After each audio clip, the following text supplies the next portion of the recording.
पाठ नंबर 1।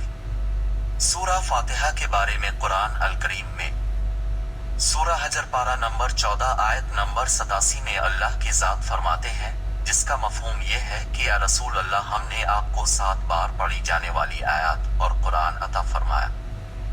सूरा फातिहा कुरान की पहली सूरत है जो कि 7 आयत पर मुश्तमिल है।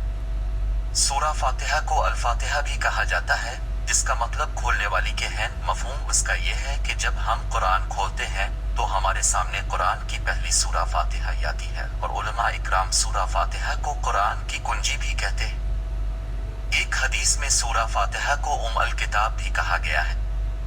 उलमा इकराम की तहकीक के मुताबिक सूरा फातिहा वो वाहिद सूरा मुबारका है जिसकी अज़मत खुद कुरान में बयान की गई है।